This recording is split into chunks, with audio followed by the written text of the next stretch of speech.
Hello and welcome. My name is Alan, and we are here with more news and politics from around the world. This is for Sunday, November the 26th, 2023. And we start off with an article from ProPublica. How a Maine businessman made the AR 15 into America's best selling rifle.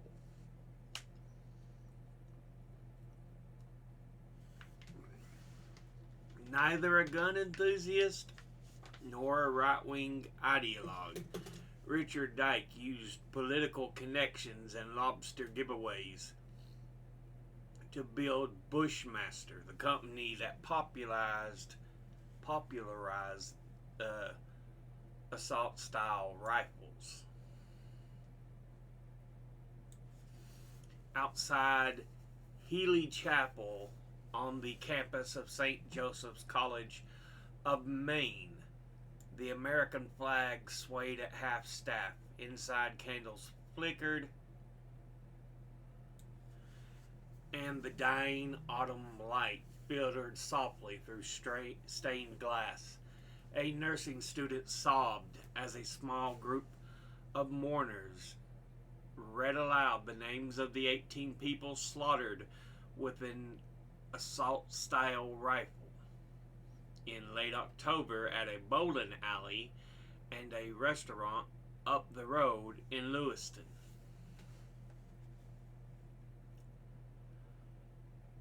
The college had shut down for 2 days as police sought the killer, whose body was found in the woods after he turned the gun on himself.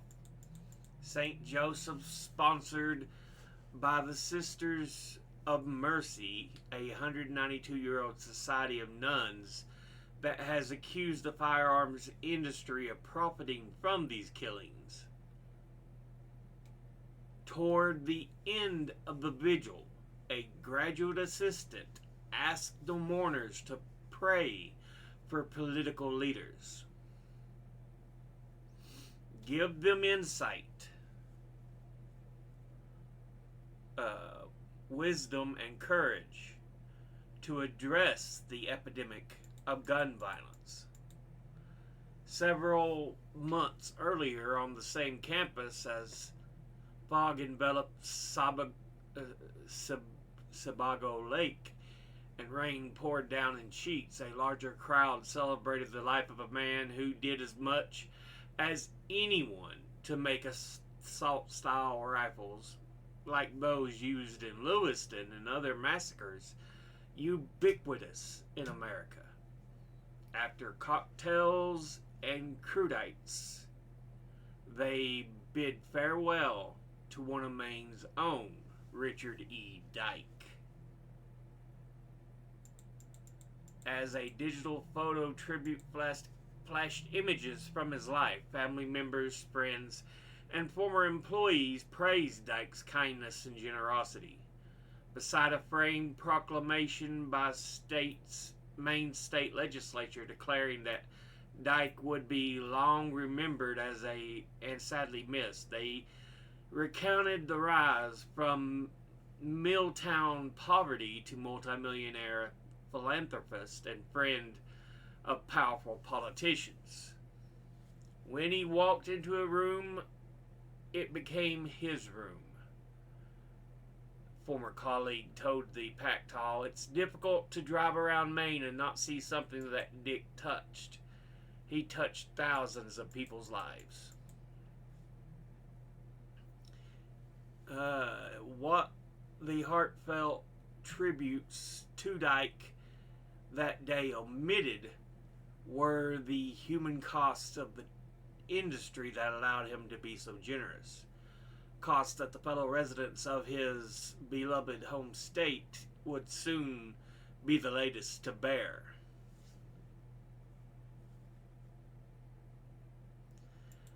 Then, when the public asks, "How did we get here?" after each mass shooting, the answer goes beyond National Rifle Association lobbyists and Second Amendment zealots. It lies in large measure with the strategies of firearm executives like Dyke. Long before his competitors, the mercurial showman saw the profits in a product that tapped into Americans' primal fears, and he pulled the mundane levers of American business and politics to get what he wanted.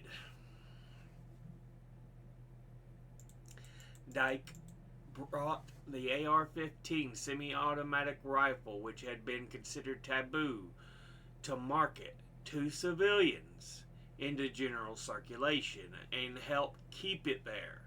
A folksy turnaround artist who spun all manner of companies into gold. He bought a failing gun maker for $241,000 and built it over more than a quarter century into a $76 million business producing 9,000 guns a month. Bushmaster, which operated out of a facility just 30 miles from the Lewiston massacre, was the nation's leading seller of AR 15s for nearly a decade. It also made Dyke rich. He owned at least 4 homes, a $315,000 Rolls Royce, and a helicopter, in which he enjoyed landing on the lawn of his alma mater, Husson University. Although he boasts of military exploits and clandestine daring-do, caused associates to roll their eyes, he was actually no gun enthusiast. As a teenager, he dreamed of becoming a professional dancer.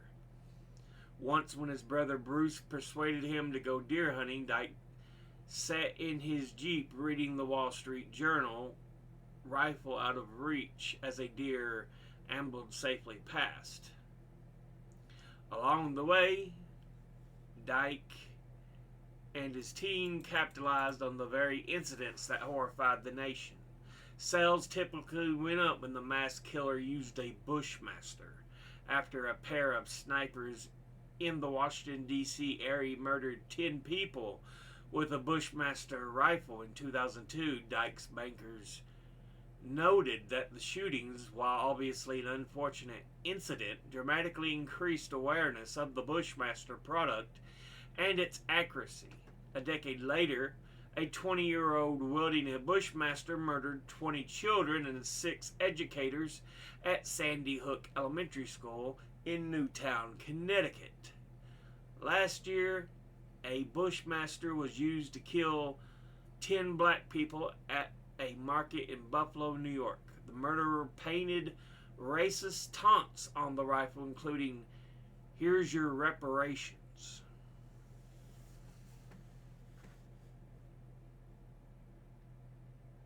So, it turns out all he wanted was just money.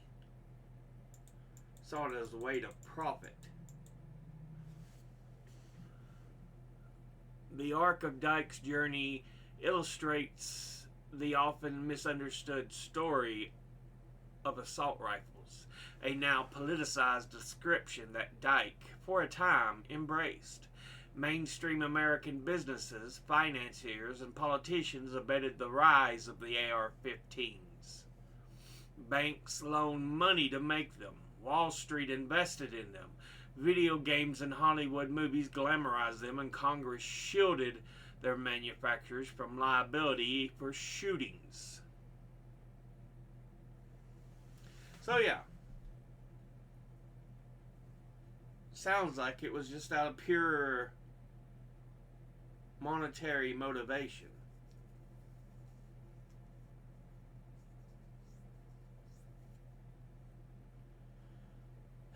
That doesn't make it any better. It's an evil. Either way.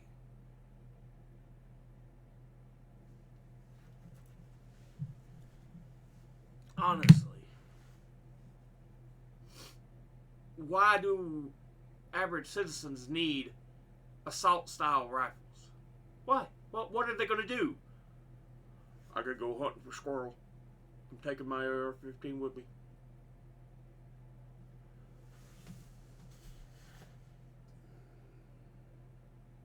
I gotta defend my house. Cause, foreign guerrilla armies may come in and I have to defend it.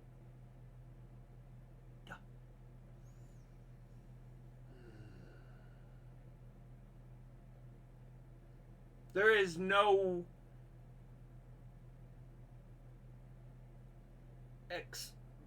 viable, explainable reason to have assault style rifles in the hands of citizens. Period. Shut up. Period. Have your shotguns if you love to hunt. Have your handguns if you want to defend your house. Hell, I don't even mind if you have, normal rifles. 308s, stuff like that. But there is no need. No need to have assault style rifles. Period. I have heard no viable explanation other than, I want one, this Constitution says I can have one. Why are you trying to take out joy away from me? Well, let us get you a bazooka too, little boy. Pats on the head. Anyway, let's go on to our next article to look at here.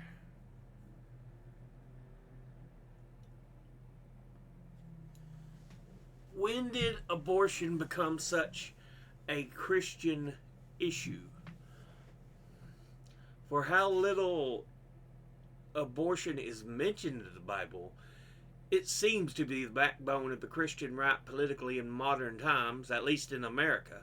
When did this become so? Is there a particular event that sparked it?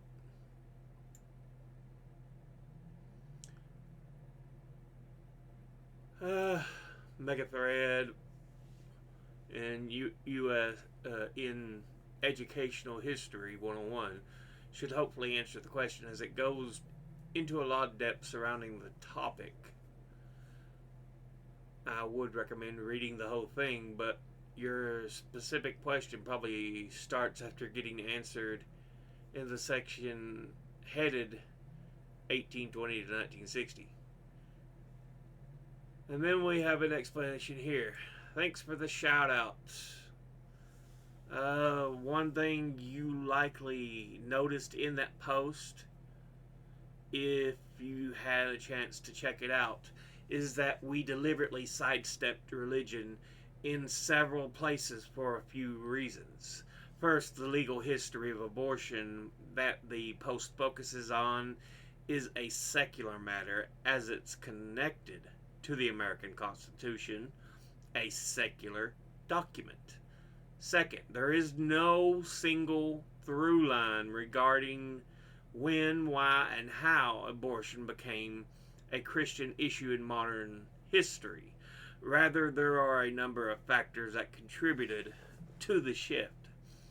I can speak to your question from the perspective of social history. I have to defer to those who are more familiar with the history of Christianity in America regarding the shifts in theology related to abortion. Let's start with early America. Why we can be confident that most, if not all, of the white girls and women who sought out and provided abortions before the first laws regarding abortion were passed in the 1820s were Christian, and their faith shaped their thoughts and feelings about pregnancy, miscarriage, birth, having multiple children, and being a mother in myriad ways. It's important to stress, though, the common thinking about abortion wasn't like it is today. That is, taking an abortifacient was typically more about restoring a girl or woman to health than it was necessarily about ending a pregnancy.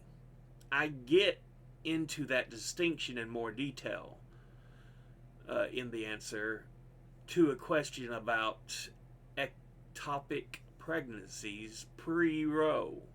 This isn't to say that people didn't know where babies come from, but rather to stress the thinking my period is late equals I might be pregnant is a modern mental model about the relationship between sex and pregnancy, especially a first pregnancy, all of which is to say people of the Christians routinely sought out and provided abortions. Meanwhile, just as a person's relationship to their pregnancy was complex, so was the clergy's role in abortion, miscarriage, pregnancy, marriage, and sex itself. I'll defer to James Moore's writing on the common Christian thinking regarding a fetus. It is reasonable to assume that most Protestant clergy during the first half of the 19th century shared with their congregations the traditional assumption that a fetus was not really alive prior to quickening. Abortion might be unsavory, unsafe, or even unnatural, but it is quantitatively different from the destruction of a human life, an act of moral ambiguity, not an obvious sin. In that longer thread about the history of abortion in America, we get into the shift over the 1800s regarding anti-abortion laws from poison control measures to shifting gynecology and obstetrics out of women's hands into a medical relationship in hospitals and doctors' office. The clergy were witness to, and in many cases, part of that shift.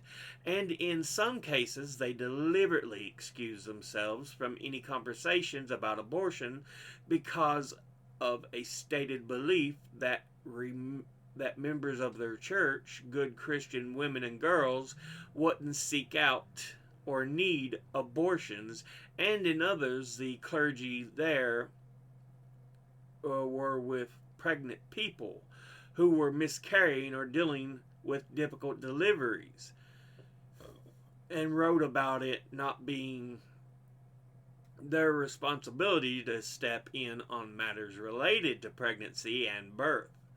During the decades where abortion laws went from poison control measures to prohibiting abortion for any reason, Christian clergy's allegiances were as diverse as the arguments, and clergy typically convey to the church member messages that aligned with their religious organizational messaging. Again, saving a seat for someone who is more familiar with theological connections to abortion in America to step in. As we move into the 20th century, the role of the clergy and interplay between Christians and abortion gets, for lack of a better word, even more complicated. Keep in mind that by World War I, we're talking about something that was common but illegal, and as such mostly happened out of the public eye and historical record. Public polling on abortion pre-Roe was limited, so it's hard to say how Christians generally felt, but we do know Christians played key roles in supporting safe access to abortion. Pregnant people went to increasingly desperate lengths to obtain abortions. More here on the history of the coat hanger in abortions and abortion politics, and clergy who saw the primary responsibility as supporting the pregnant person were instrumental in a number of networks that worked to provide abortion services that were as safe, both from the law and medically speaking, as possible. Clergy members, including Catholic priests and nuns, were leaders in projects like the Jane Collective and the Clergy Consultation Service. They also created whisper networks between hospitals regarding which abortion panels were stricter than others. These networks were no longer necessarily needed when Roe was decided in 1973, although some continued to operate.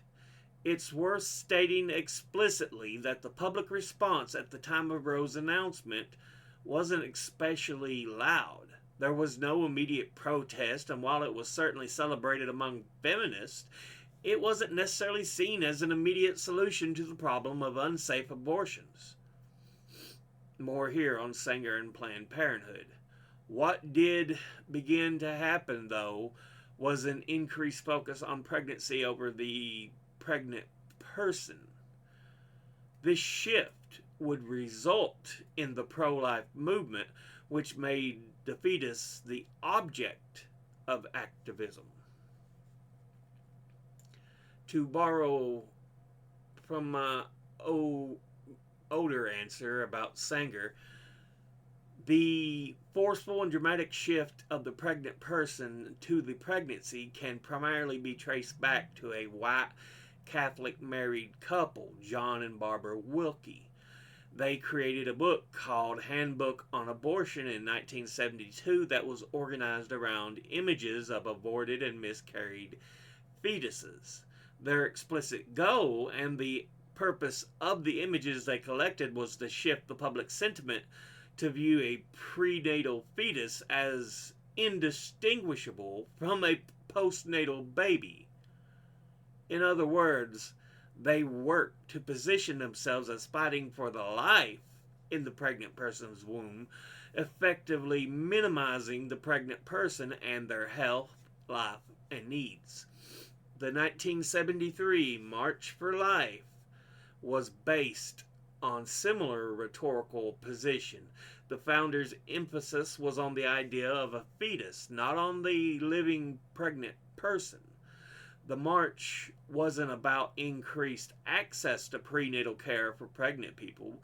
It was explicitly about drawing attention to the pregnancy and what they saw as an unnecessary taking of a life.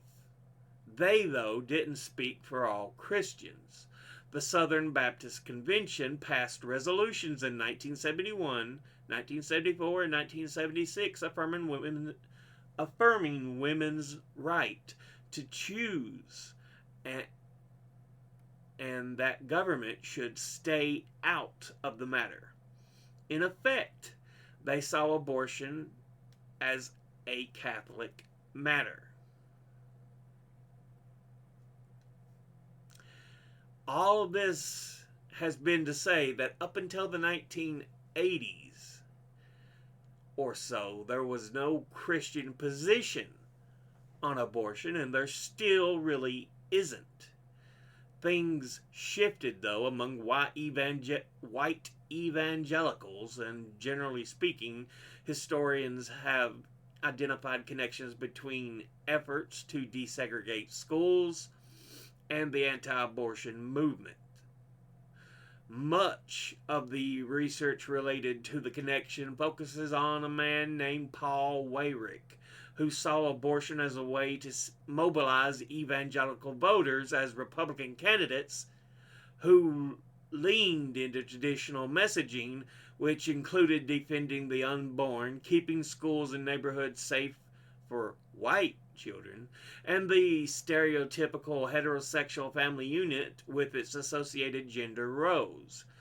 So there is no one event. Rather, there is a series of political and social movements that strengthen the ties between abortion restrictions and a particular approach to Christianity in America. So, yeah. That is an interesting look at the fact that in they only saw it as a political way to give the churches more power, and thus also enter into political power. Because in the beginning, it was just about trying to make things safe for the pregnant woman. But certain people screw it up. They always do. This is from Ask Science. Okay, so there is like a magic sentence that gets said when somebody is talking about black holes. It is so dense and its gravity so large, not even light can escape it. But if photons have no mass, then how can they be pulled in? If we know A equals mg, then if mass is zero, when the acceleration of the light towards the black hole should equal zero no matter what.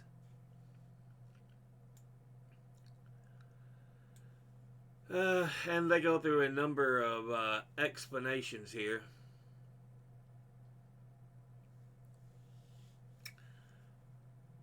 But essentially, I think they settled on the idea that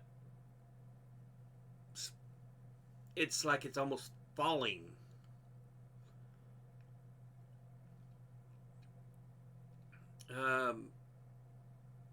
Yeah.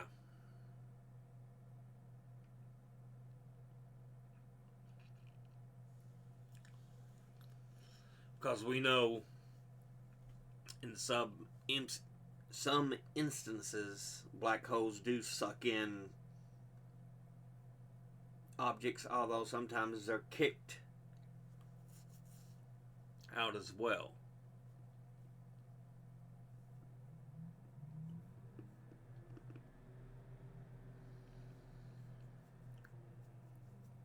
Yeah.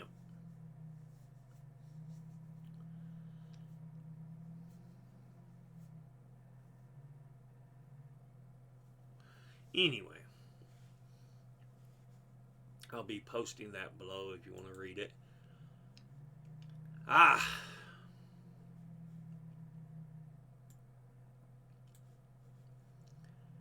This is Change in Opinion on Same-Sex Marriages 2014 to 2022 by state. So we get a look. This first map is 2014. U.S. states by percentage of people who are in favor of same-sex marriage. National average is 54%.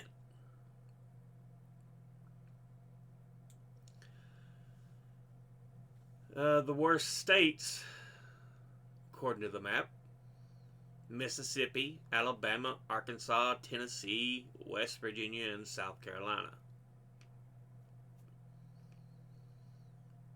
Far south, and by this point, very Republican.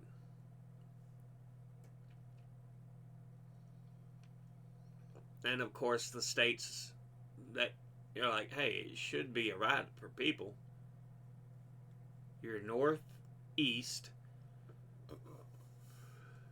Hawaii, Colorado, and then the West Coast. Now, let's look at 2022. U.S. states by percentage of people who are in favor of same-sex marriage 2022. National average went from 54 to 70%. The worst state, Mississippi. So it stayed the worst state for thinking about feeling that same-sex marriages should be allowed. But you notice how it's changed. Much of the South has got, it's like, I guess it's not as bad as we were thinking. So they're all 50 to 59%. or more, except for Mississippi, in the South. And it only solidified in the Northeast and Washington. Whoa, nope.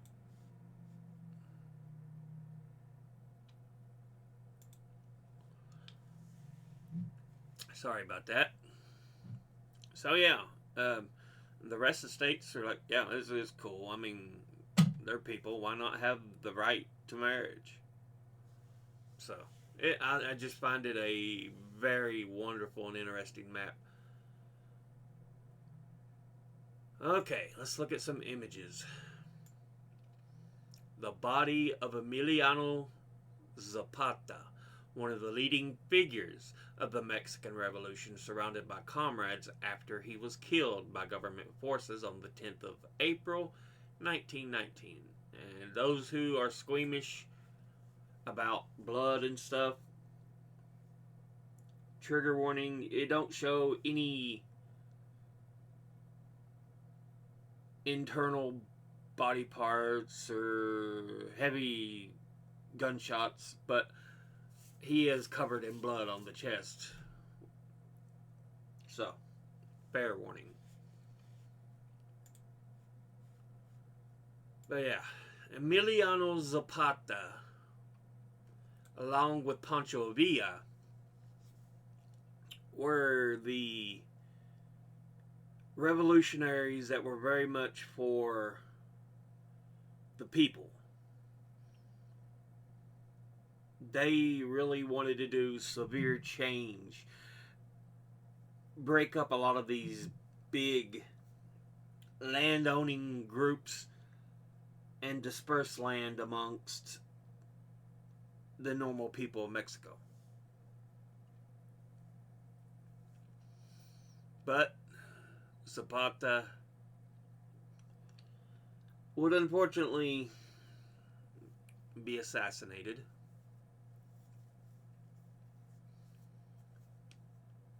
Pancho Villa would live a few years more, but would be eventually ambushed and assassinated as well.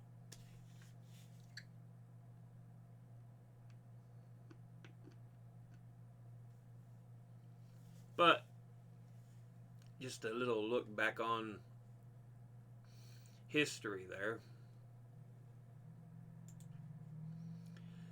From The Guardian, 3 Palestinian students shot and wounded in Vermont, according to police.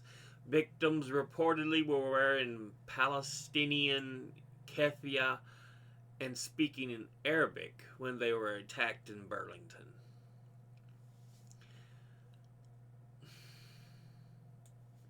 Three college students described as being of Palestinian descent were shot and wounded on Saturday evening in Burlington, Vermont on their way to family dinner. The head of the Palestinian mission to the UK, Hussam Zomla, identified the victims as Hisham Al-Wartani, Tassin Ahmed, and Kenan Abdalhamid, undergraduate students at Brown, Haverford, and Trinity. Zomlet said on Twitter that each of the victims were wearing a Palestinian keffiyeh when they were attacked, though authorities have stopped short of publicly discussing a possible motive for the triple shooting. While the American Arab Anti-Discrimination Committee added in a separate post, we have reason to believe that the shooting was motivated by the 3 victims being Arab. They were wearing a kufiya and speaking Arabic, a man shouted and harassed the victims.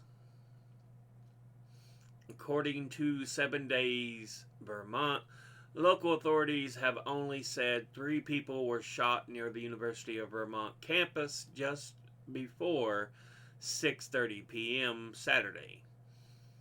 The victims were taken to the University of Vermont Medical Center for treatment. As of Sunday, police have not announced any suspects or arrests. Authorities had asked the public to avoid the area.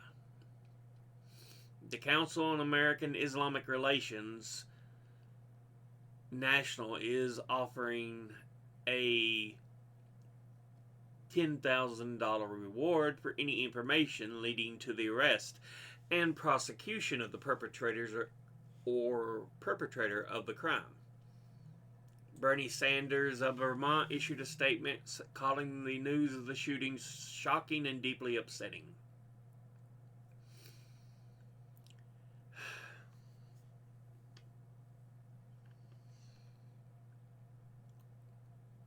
You know, it definitely seems racially motivated.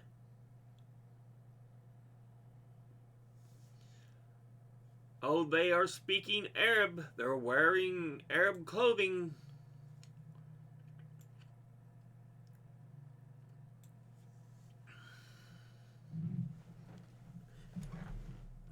This Israel Hamas war has really shined a light on the fact there are some hateful people in this world.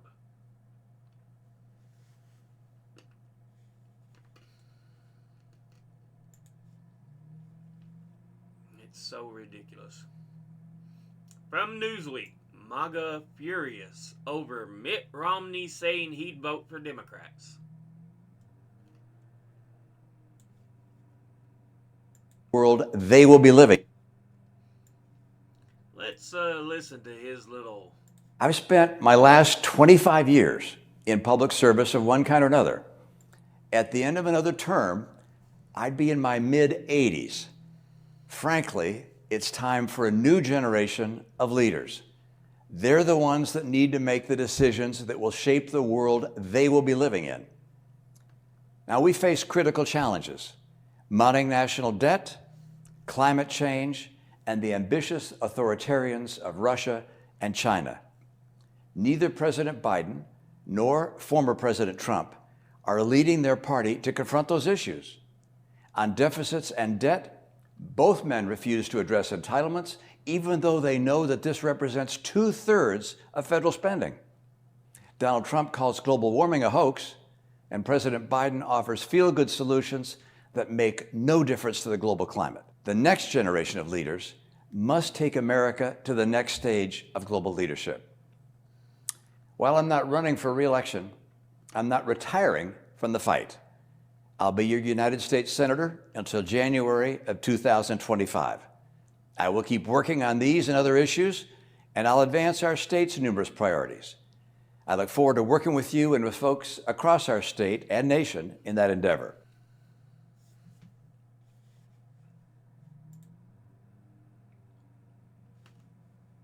Anyway.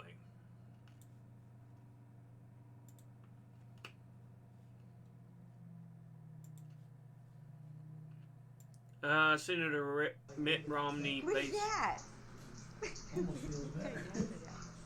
She's crazy. Mitt Romney faced backlash online Saturday from supporters of Donald Trump's Make America Great Again movement after a resurfaced interview showed him saying he'd vote for Democrats in the 2024 presidential election. Romney, a Utah Republican, has served in the Senate since 2019, announced in September he won't seek re-election in 2024. That's what we just watched. Citing his age as a contributing factor. The 76-year-old senator has also had an adversarial relationship with Trump for most of the former president's political career. In late October, Trump denounced Romney as a total loser who allegedly begged to be appointed Secretary of State in 2016.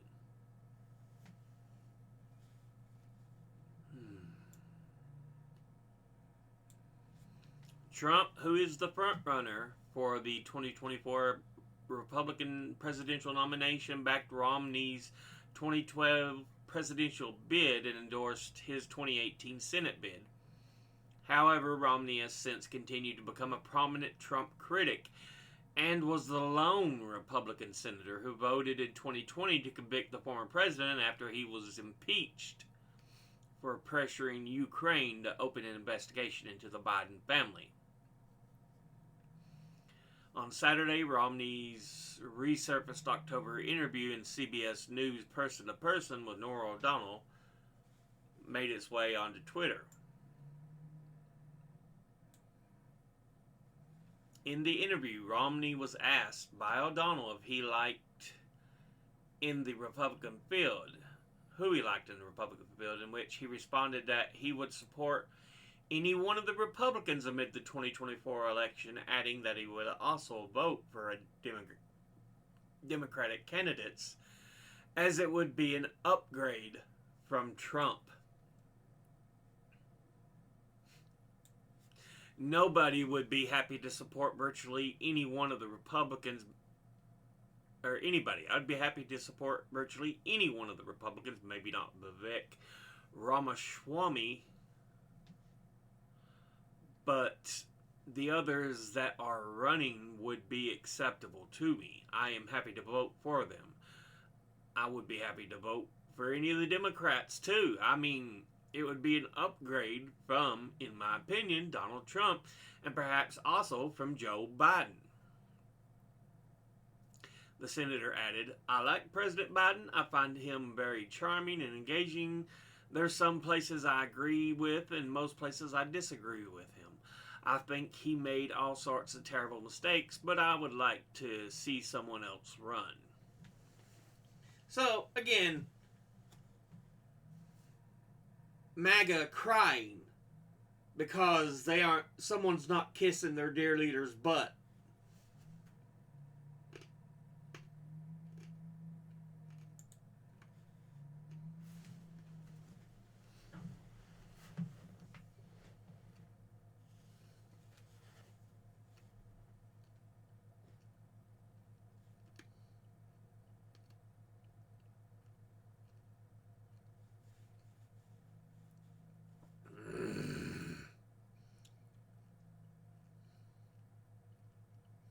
I don't want to sign up for an account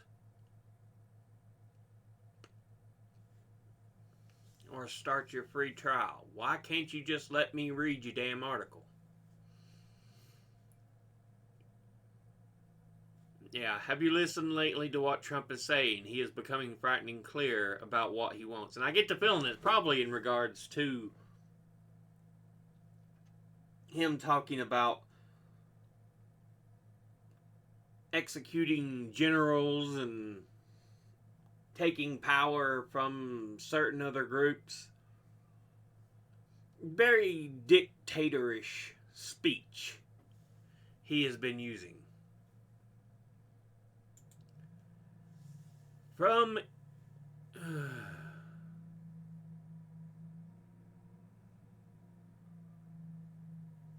dear God. Fine.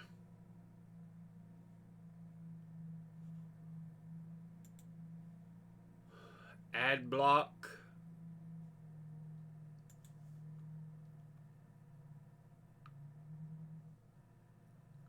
Pause.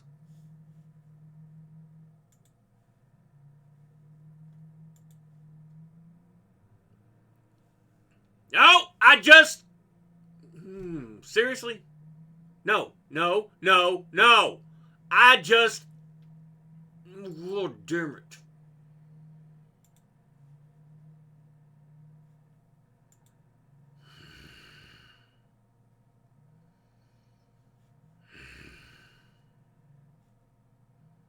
You know damn well I paused on your ass.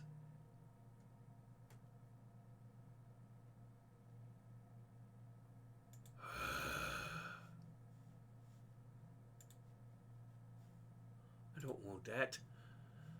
Read. No, well, fuck you. Fuck you. It's just going to say donation surge groups link conservative project 2025.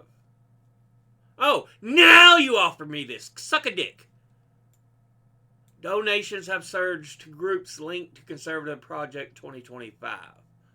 The advisory board for Project 2025 includes representatives from conservative groups led by veterans of the Trump administration.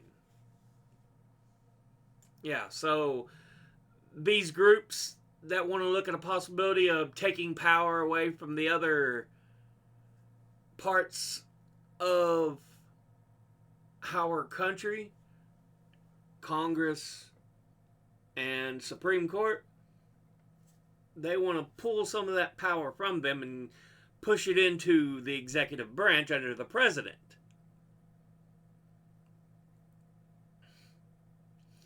And it's not a good thing. It is not a good thing. I do not want an emperor.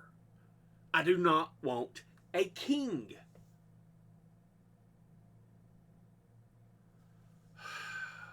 And Trump should be the last man who has access to frickin' power.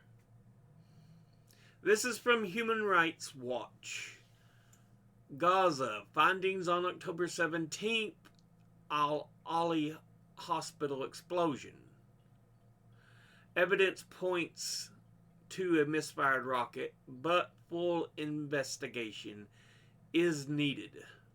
The explosion that killed and injured many civilians at Al-Ali Arab Hospital in Gaza on October 17th resulted from an apparent rocket-propelled ammunition such as those commonly used by Palestinian armed groups that hit the hospital grounds, Human Rights Watch said today. While misfires are frequent, further investigation is needed to determine who launched the apparent rocket and whether the laws of war were violated.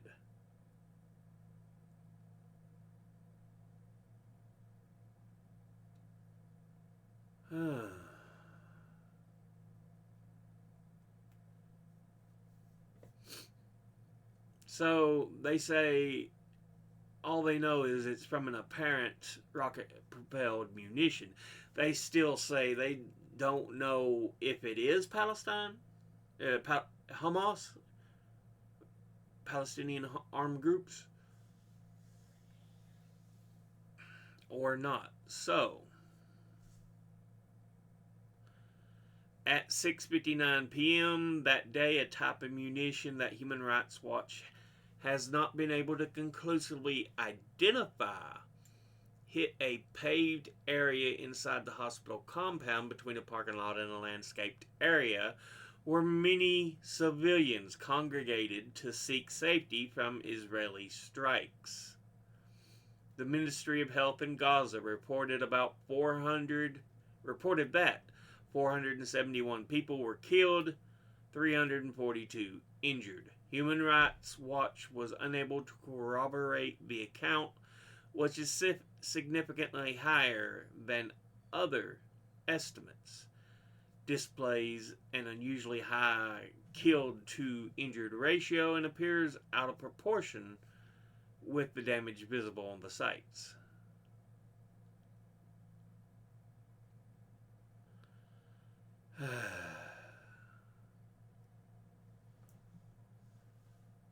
I was hoping you'd be a little more honest, but you sound just like the other news organizations. So I'm a bit worried about that, but I want to try to give them the benefit of the doubt. Now we're going to watch some videos.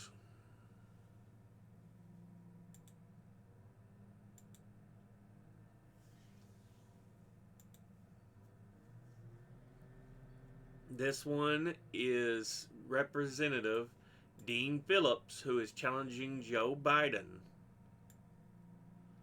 for the Democratic presidential nomination speaks on campaign finance. Wealthy and well-connected Americans, many of whom use that money to remind you of their contributions when they want something. The fact that the United States Congress allows contributions to be made to committee members by institutions and PACs and lobbyists who have business in front of them is the lowest, most grotesque form of legalized corruption I could possibly imagine. And not only do we allow it, it's promoted. I don't take PAC money, I don't take lobbyist money, I don't take member money, I don't give member money, and I don't have a leadership PAC. I'm the only one out of 535 people because it's grotesque.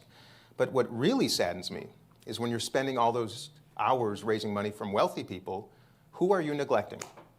The whole country.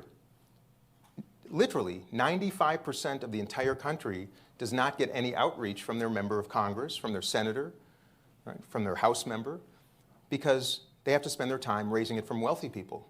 So what happens? People get angry. They feel unheard. They feel disenfranchised. They feel that when the plant closed in their town and there's no jobs left and there's crummy healthcare access that costs too much and bankrupts people and kids are going hungry and people sleeping in their streets, life seems chaotic and prices are too high and no one's listening. Does it surprise me that a guy like Donald Trump could make this extraordinary connection to Americans who are angry? Of course not. But that's what's happening. And that's why I'm afraid that when you spend all that time, it's corrupting. So what do? In the morning, every day here in New Hampshire, I start my day with about 10 phone calls to people who've given $5, $10, $20 to my campaign. And they all start the same way. I dial, I say, hello, this is Dean Phillips, candidate for the presidency. And there's always a pause. And then there's more of a pause. And then there's a timid voice usually, male and female, that always says, seriously? And I do this because it's the most extraordinary moment you could imagine when someone who never thought that they mattered, never thought that someone cared, never thought someone would ever reach out to them and just say thanks, become the most important person in the world to me at that moment. And He's saying a lot of the good things, but I'm kind of worried because he has a history of being a very centrist, every other Democrat. This is a picture we pulled up, death of Western so-called human rights and democracy in Palestine. Someone holding up a sign, you know what also died in Gaza? The myth of Western humanity and democracy.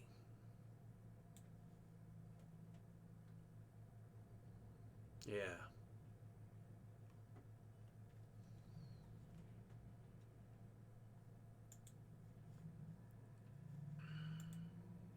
Now, Israeli protester speaks about Netanyahu.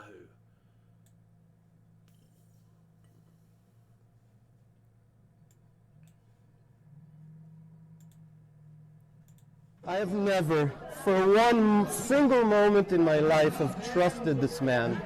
I think he's a psychopath. I think he's a lunatic. Not just I think that.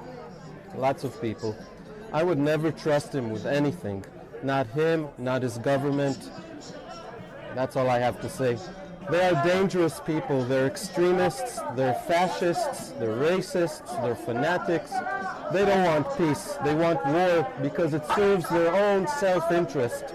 While most of the people on both sides, you know, Israelis, Palestinians alike, they are the people who pay the price. They are the ones who suffer. They are the ones whose lives are lost while they keep the power in their hands.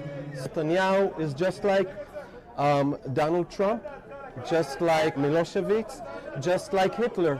These people will do everything to keep power in their hands, and they don't care if everything else crumbles. They can destroy everything just as long as they remain in power. Just like Hitler, he told the German people, you're not worthy of living, because if I go down, you go down with me. Same thing with him. Some people in Israel are so disturbed that they think if you simply say you're sad about loss of life, of innocent people, of children, that makes you a traitor. Because as long as they're not Jewish, you mustn't say that. This is sick. I refuse I will never ever change. I'm first of all a human being. I am for life, and I don't care if a child is from Gaza or from Tel Aviv or from I don't care where, from Istanbul or New York. A child is a child is a child, period. And this is the most important thing in the world. Absolutely. Absolutely.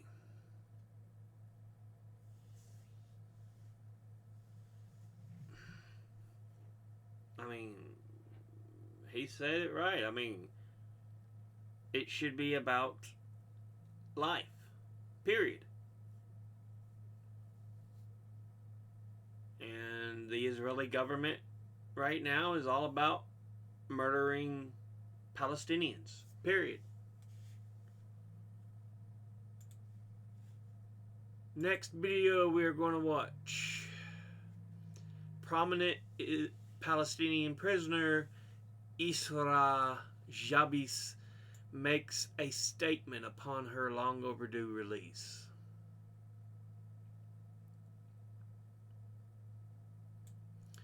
And I did pull up an article on who she is. She is a Palestinian woman who was imprisoned in Israel from 2015 to 2023.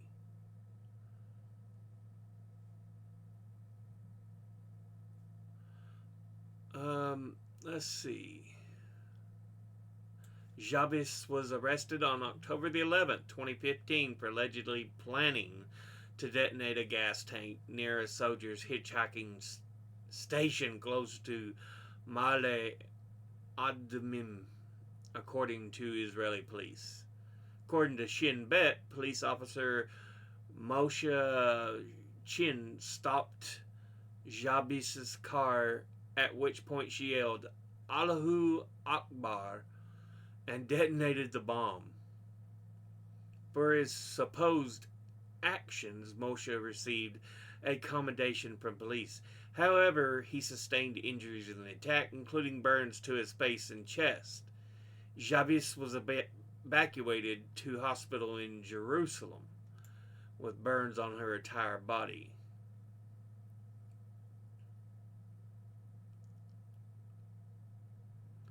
Shin Bet also said notes expressing support for martyrs were discovered on Jabis. According to Jabis's lawyer, her objective may have been suicide by cop rather than a politically motivated attack. Saudi broadcaster Al Arabiya reported the explosion was due to the engine of her car failing, causing a fire that ignited butane tanks she was transporting for personal use, and Jabi was not permitted to leave the vehicle. Wow. Her family claimed the fire originated from a fault in her car. On October the 7th, 2016, Jabis was convicted, sentenced to 11 years in prison, and ordered to pay a fine of 50,000 shekels. While in prison, she requested facial surgery as a result of her severe facial burns. However, these requests were denied by prison authorities. 26th of November, she was released as part of a prisoner swap between Hamas and Israel government in exchange for Israeli hostages held in Gaza. She has been released 8 years into her sentence, and upon receiving freedom, she was pictured hugging her son, Mu'tasim, 15, who was 8 at the time of his mother's detainment.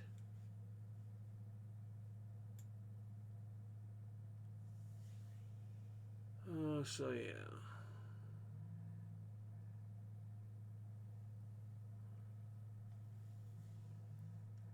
And you know what? Honestly, I'm more likely to believe that, yeah, it was a failure in the car's engine.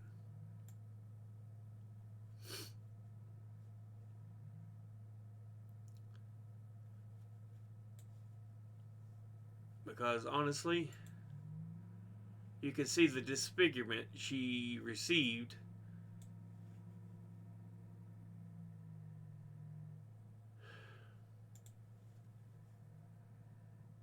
الحمد لله الذي بنعمته تتم الصالحات. الحمد لله الذي أحسن بنا إذا أخرجنا من السجن.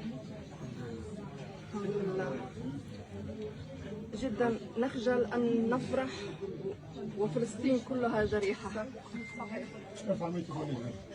الحمد لله الحمد لله. أوجاعي مرئية، ما في داعي إني أحكي عنها، غير أوجاعي من ناحية المشاعر، الأحاسيس، الشوق للأهل، بس هاي هي ضريبة السجن للسجين سجنه، وضريبة المحبة الشوق والحنين. لأنه بنات صغار بغرفتي تركتهم وهم عم بيبكوا. ليش؟ لأنه تعرضوا لأشياء كثيرة بالسجن. بنات صغار، أنا بحكيش عن بنات كبار، نسيتي، بنات صغار تعرضوا لأشياء بتنشافش.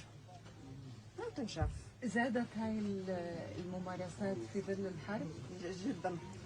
كيف؟ احكي لنا كيف. يعني نحكي انه من وقت مسار الشيء يعني Okay, while she is أول talking يوم here, اعتقلوا. summary of what she says. She starts by thanking God for her release. She says she is in considerable pain she doesn't need to describe. Mentions the difficulty of leaving behind her cellmates. They suffered things she won't describe. She claimed she was exposed to some form of chemical or gas while held that caused her to develop a lung infection that took her a week to recover from.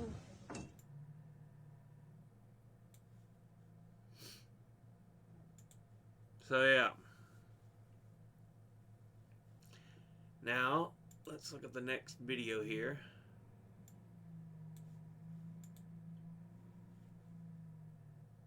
Palestinians are living peacefully in occupied West Bank because there is no oh wait. Yeah. A video where we look at what is going on in the West Bank. The other territory it's supposed to be Palestinian held.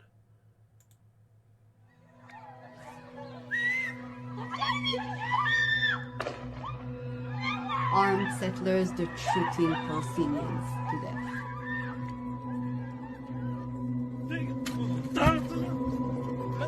Deadly violence has been surging in the occupied West Bank since Israel began the bombardment of Gaza. Since October 7th, Israeli forces have killed at least 217 Palestinians and more than 2,700 have been arrested. And you can see them because the world's attention is now shifted to the Gaza Strip, as it should be, because there's genocide happening there. The settlers are using this opportunity to carry out their own crime. On October 27th, Israeli's far-right national security minister distributed guns for Israeli settlers near Gaza and in the occupied West Bank.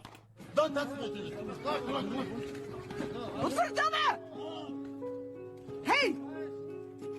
Leave him! I was beaten and kicked. They spat on me. They sexually harassed me. They really tortured me for 10 hours. Now I see a lot of videos coming out from the soldiers. They filmed themselves torturing Palestinians, dehumanizing Palestinian detainees.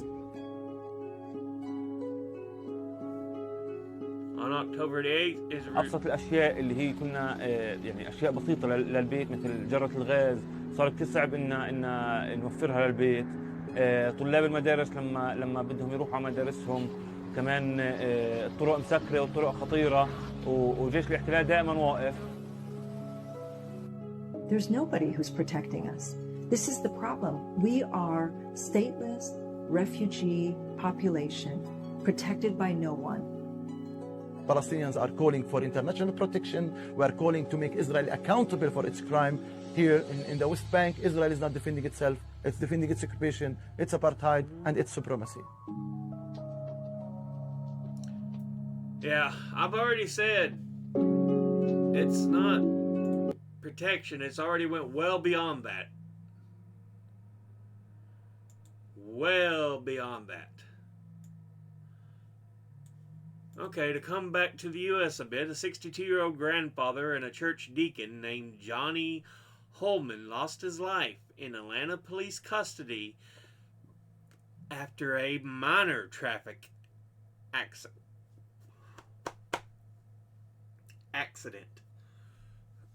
Excuse me. Goodness. The way back. Turn on the volume.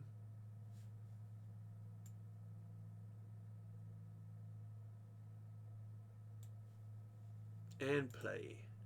So you sign the ticket. You're trying to make sign me the say I'm guilty ticket. of something I'm not guilty of. Sign the ticket. That's what you're trying to make me say. Sign the ticket. Okay, I'm gonna sign the ticket. I'm gonna sign the ticket. I'm gonna sign the ticket. Sign the ticket. Sign the ticket. How can I sign the ticket? You got me all like because you're acting crazy. I'm not doing nothing. Give me your arm. I'm right here. Give me your arm. I'm right here. Give me your arm. My body already hurt, man. All right. I'm already. Another unit. Wow. Sign the That's on the ground. I feel something. What you doing like this? I ain't doing nothing. I ain't doing nothing, sir. Why you hurt me like this, man? I'm an old man. I'm not right away. Sign the ticket. I'm not taking. Put your arms behind your back now.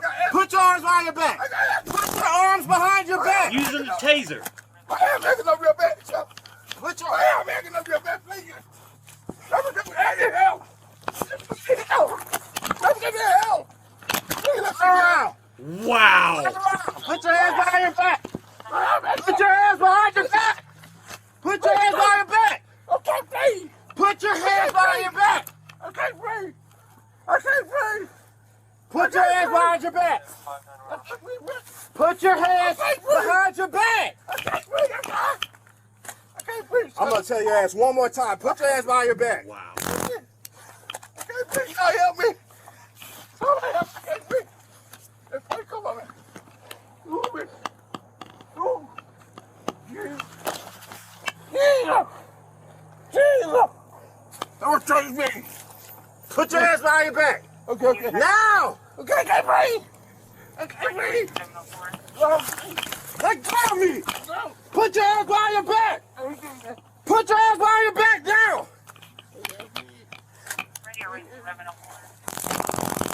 Put your hands behind your back. Put your hands behind your back now.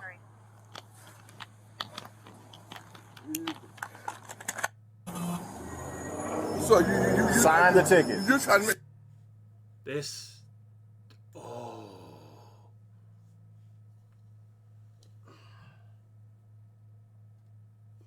The guy was panicking.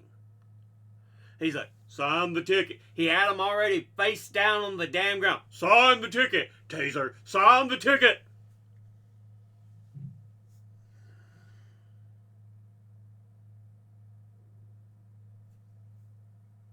You wonder why some people believe in the saying, ACAB, all cops are bastards?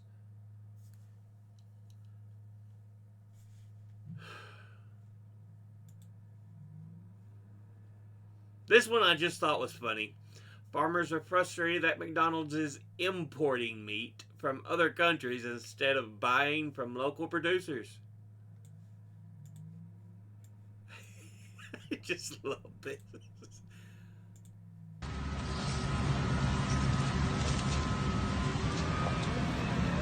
Just a pile of hay and manure.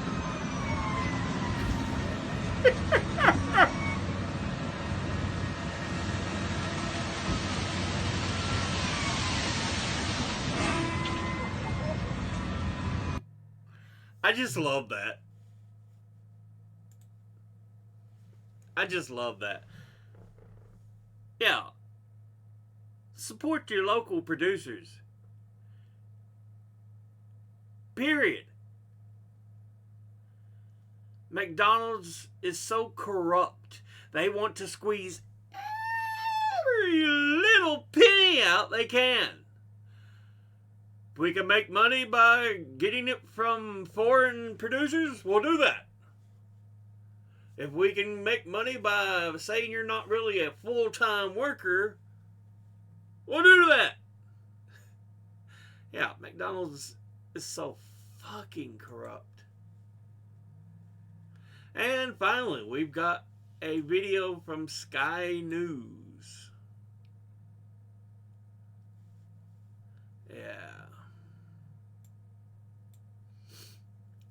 It is the Israel-Hamas war. Palestinians hit by sniper fire in northern Gaza on the first day of the truce.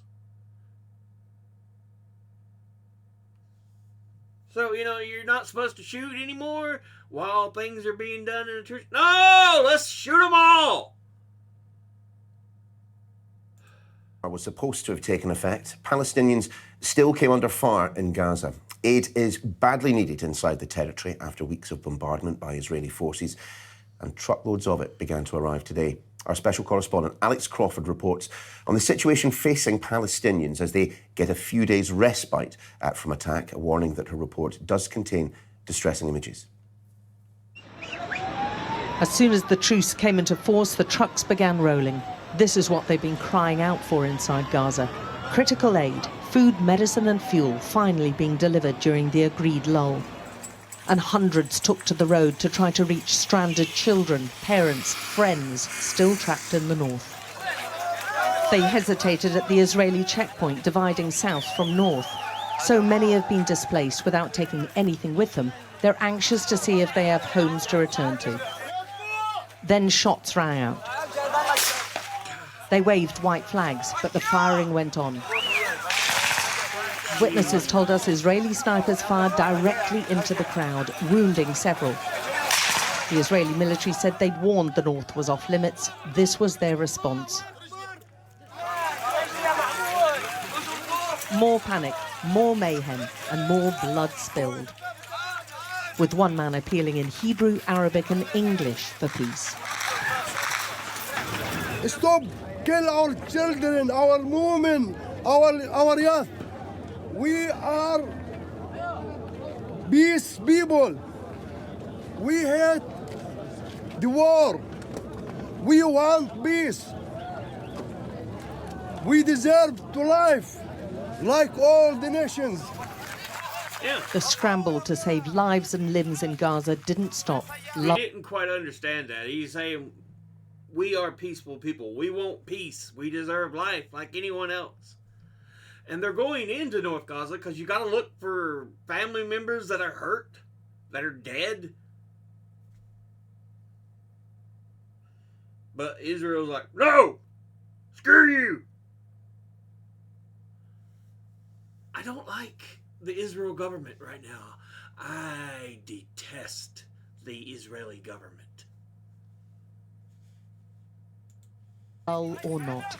Those who'd held on to life this long after nearly 7 weeks of bombings must have thought they'd made it. But the fresh casualties on the day the truce kicked in now join the thousands of others struggling in a health system which has utterly collapsed. Our crew who managed to reach the now abandoned Indonesian hospital found a pitiful sight. Mattresses strewn all over the floor where dozens of wounded had taken refuge. Filthy, chaotic scenes through every corridor, which speak to some of the torment these people went through before the hospital staff were forced to evacuate, taking whichever patients were strong enough to be moved. And they found multiple dead bodies. We counted at least 20 in this one spot. The centre of Gaza City has been obliterated. This was once the hub of the Gaza Strip, bustling and full of people, now pitted with craters, and any building still standing is uninhabitable, and there are thousands of bodies still buried under rubble. But the break in the bombing is the first glimpse of hope in nearly 7 weeks, and they are clinging on to that. Alex Crawford, Sky News.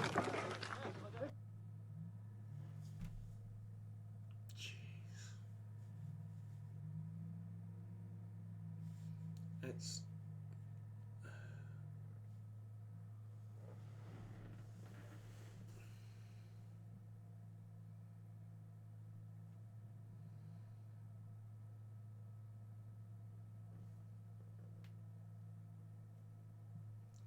Anyway, we'll go ahead and end this episode there.